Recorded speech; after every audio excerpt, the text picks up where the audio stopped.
आप सभी लोगों का स्वागत है एक बार फिर से केजे क्लासेस का यूट्यूब चैनल पर। मैं आपके लिए लाया हूँ एक नई वीडियो। आपने थंबनेल पर बिल्कुल सही पढ़ा। जीएसटी में एक छोटी सी गलती और 2.5 करोड़ रुपए का नोटिस। कितने का नोटिस? 2.5 करोड़ रुपए का नोटिस। अब क्या करेंगे? नोटिस नहीं है ये, नोटिस के साथ साथ ऑर्डर भी इशू कर दिया। एक गलती, किसी प्रोफेशनल की, किसी अकाउंटेंट की, क्लाइंट की एक गलती और 2.5 करोड़ का नोटिस आ गया। अब इस केस में क्या करें? कहीं ऐसी गलती आपके साथ तो नहीं हो रही? कहीं आपके क्लाइंट के साथ ऐसी दिक्कत तो नहीं आ सकती?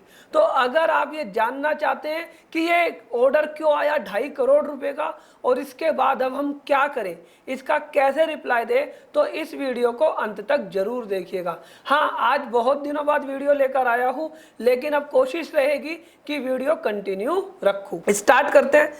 कहानी कुछ ऐसी है कि एक असेसी 18-19 में भी काम करता है, 19-20 में भी काम करता है, लेकिन वो अपनी रिटर्न फाइल नहीं करता। उसे ये लगता है कि उसकी जो रिटर्न फाइल है उसके अकाउंटेंट ने, उसके प्रोफेशनल ने फाइल कर रहा होगा। ईमेल आईडी और फ़ोन नंबर भी प्रोफेशनल का ही डला हुआ है। उसे ये भी नहीं पता चलता कि कब उसे नोटिस आया रिटर्न फाइल करने के लिए, उसने उस नोटिस का रिप्लाई नहीं करा, रजिस्ट्रेशन कैंसिल कर दिया गया तब भी उसे नहीं पता चला। लेकिन अचानक वो एक दिन बैंक में पैसे निकालने जाता है कि चलो बैंक से पैसे निकाल लिए जाएं कुछ खर्चे के लिए। जब वो जाकर देखता है कि बैंक में उसका बैलेंस था 25-30 लाख रुपए, और जैसे ही वो पैसे निकालने पहुंचा बैंक वालों ने कहा तुम्हारा अकाउंट बैलेंस है 0, क्योंकि जीएसटी डिपार्टमेंट ने हमारे से तुम्हारे पैसे ले लिए। वो व्यक्ति पूछता है जीएसटी डिपार्टमेंट ने मेरे पैसे तुमसे कैसे ले लिए?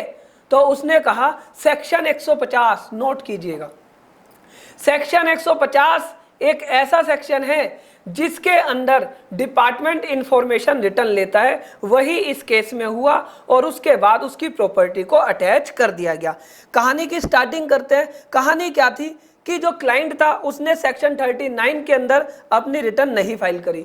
अब जब सेक्शन 39 के अंदर रिटर्न फाइल नहीं करी, उसे नोटिस भेजा गया कि भाई आप अपनी रिटर्न फाइल कर दो। ये बात 2019 से चल रही है।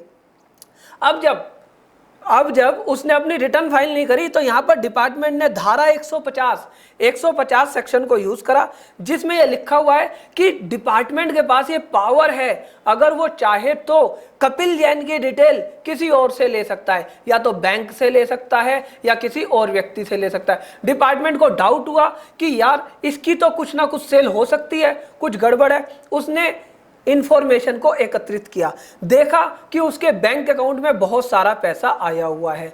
उस इंफॉर्मेशन के बेसिस पर उसने देखा कि पैसा कहां से आया हुआ है।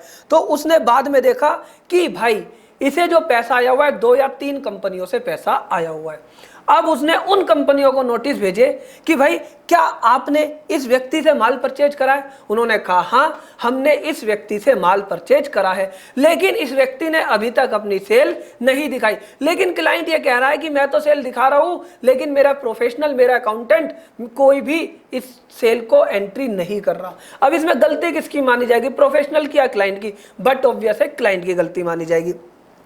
अब हुआ क्या कि भाई जब उसने अपनी रिटर्न फाइल नहीं करी तो ये इंफॉर्मेशन मंगाई गई उन कंपनियों से जिन्होंने इससे माल परचेज किया था, और उस इंफॉर्मेशन के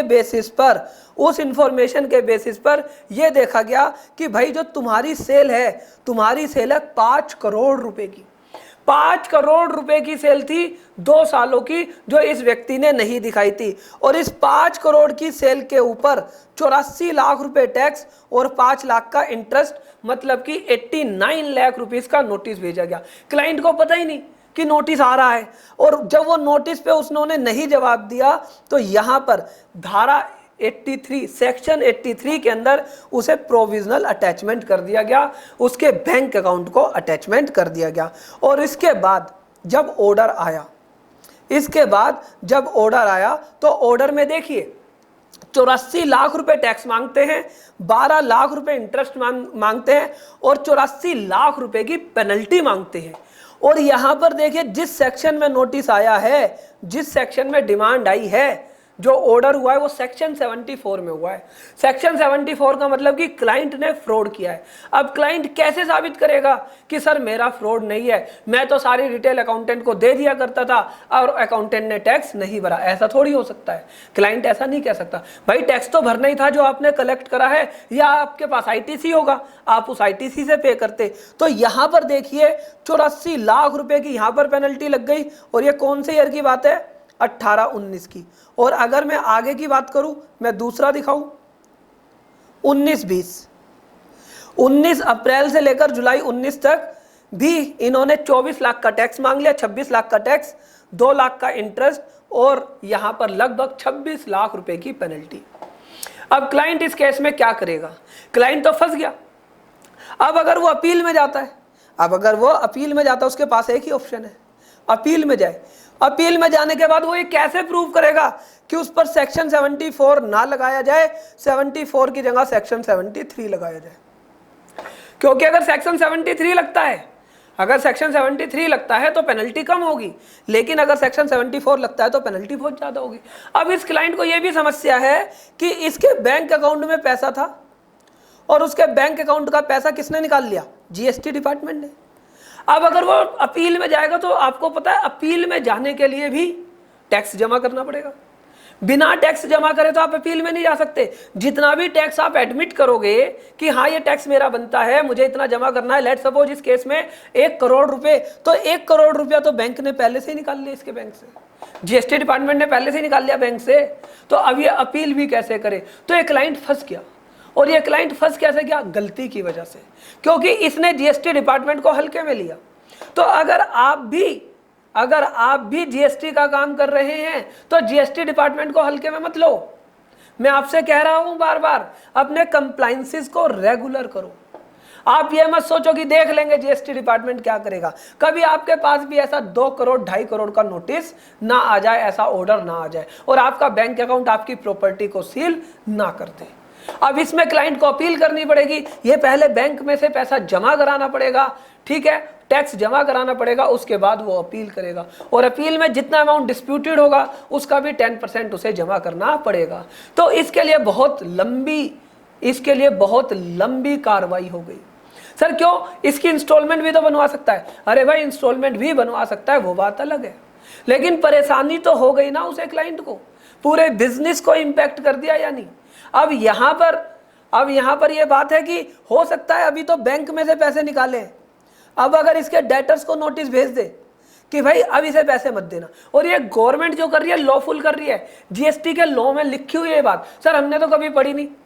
अगर आपने नहीं पढ़ी तो आप पढ़ लीजिए। अभी आपके पास काम कम है, टाइम ज्यादा है, तो मैं हमेशा ये कहता हूं कि जब समुंदर में तूफान आता है तो जो मछुआरे होते हैं वो किनारे पर आकर अपने नेट को रिपेयर करते, अपने जाल को रिपेयर करते, अपनी नाव को रिपेयर करते हैं। तो जो भी प्रोफेशनल हमारी इस वीडियो को देख रहा है उससे मेरी रिक्वेस्ट है कि अपने क्लाइंटों का सही काम करें और जो उन्हें नॉलेज नहीं है तो वो नॉलेज एक बार ले लें। लेकिन और ये क्लाइंटों को भी नसीहत है कि भाई अपने डेटा को चेक करते रहें, सारी जिम्मेदारी प्रोफेशनल्स की नहीं होती है, आपको भी ध्यान में रखना है। और अगर आप ये जानना चाहते हैं कि जो डिपार्टमेंट ने करा ये गलत करा या सही करा, सेक्शन 74 में नोटिस आना चाहिए था, 73 में अटैचमेंट बैंक की सही हुई या ये नहीं हुई, अब रिकवरी के लिए डिपार्टमेंट और क्या कर सकता है, तो आप हमारी फुल पेन ड्राइव परचेज कर सकते हो, जिसमें हमने 90 से लेकर 95 घंटे का कोर्स कवर अप किया है, जिसमें हमने अपील के बारे में भी बताया, अटैचमेंट के बारे में भी बताया है, ठीक है ना, और डिमांड रिकवरी के बारे में भी आपको बताया है। अगर आप भी डीपली सीखना चाहते हैं वो पेन ड्राइव परचेज कर सकते हैं। उस पेन ड्राइव में जो अभी तक का कंटेंट है वो तो मिलेगा ही, अगले 6 महीने तक, अगले 12 महीने तक हम आपको अपडेट्स भी प्रोवाइड करते रहेंगे, जिससे कि आपकी नॉलेज एनहेंस होती रहे। और अगर आपको ये वीडियो अच्छी लगी हो तो आप मुझे कमेंट बॉक्स में लिखकर बताना कि इस वीडियो में आपको क्या अच्छा लगा, और अगर आप किस टॉपिक पर वीडियो चाहते हैं यह भी हमें कमेंट बॉक्स में लिखकर बताना। और केजे क्लासेस ने अभी फिनटेक सॉल्यूशन के साथ मिलकर हमारी टीम ने एक मैगजीन शुरू करी है, तो जो वो मैगजीन है, अगर आपने अभी तक सब्सक्राइब नहीं की है, अगर अभी तक आपको सैंपल कॉपी नहीं मिली है, तो अगर वो सैंपल कॉपी आप चाहते हैं लेना तो हमारे को कमेंट बॉक्स में लिखकर बताएं कि जी हमें सैंपल कॉपी दे दीजिए, और जिन्हें मिल गई है वो हमें बताएं कि सैंपल कॉपी आपको कैसे लगी।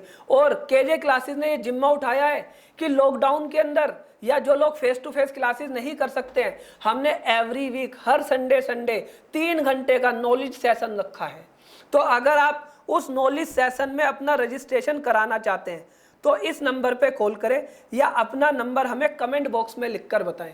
इस नंबर पे कॉल करें या कमेंट बॉक्स में अपना नंबर लिखकर बताएं, जो हम आपको बताएं कि एवरी संडे हम एक सेशन दे रहे हैं 4 बजे से 7 बजे तक। एक नॉमिनल अमाउंट हम उसमें चार्ज करते हैं। अगर आप उसमें रजिस्ट्रेशन कराना चाहते हैं इस नंबर पे फ़ोन करें।